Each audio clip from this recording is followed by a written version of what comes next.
the second major highlight for me in your writing is Welcome to I Temptation. like you so much.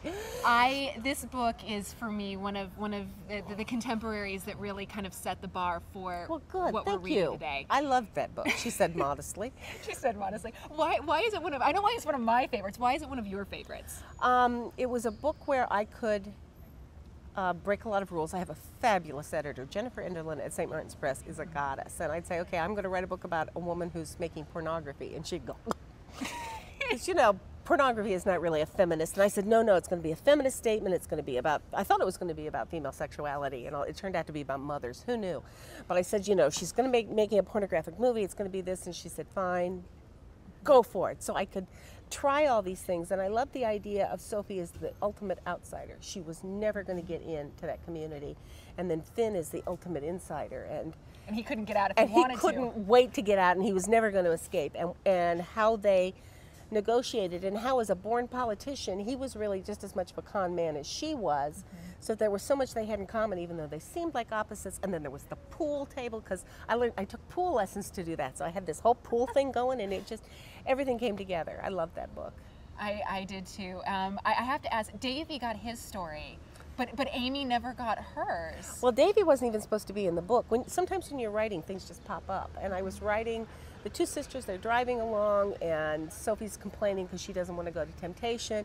And Amy says, you're just mad at Clea because she dumped Davy. That's very sisterly of you. And I thought, who the hell is Davy? You're writing along. And I didn't mean, and then he showed up in the book, and I thought he was going to be a minor character, but he was just so there.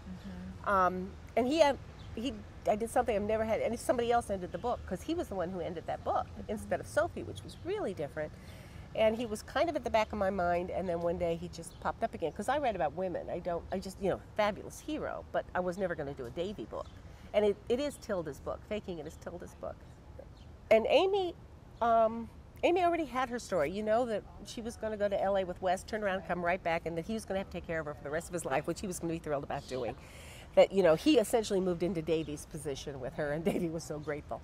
But there just wasn't that much to Amy to do. There really wasn't a book for Amy, but you knew Davy was going to hit something wonderful. So, well, which really brings us on to the Crusie heroine. What makes your books are really the heroines. Oh, okay. They are, how do I put it delicately? They're snarky. They're... Can't think where that comes from.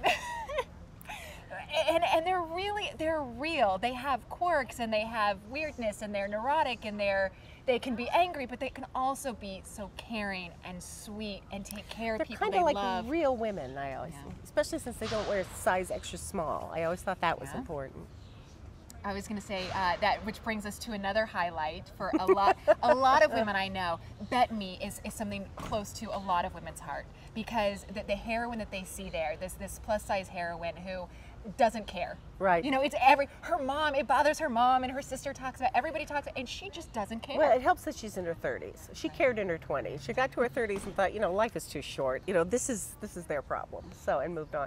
I actually don't think her sister cares. Her sister was thin and beautiful, but I tried to make it very clear that Diana thought she was fine just the way she was. You know, that it was mom's issue, and let's face it, society's issue.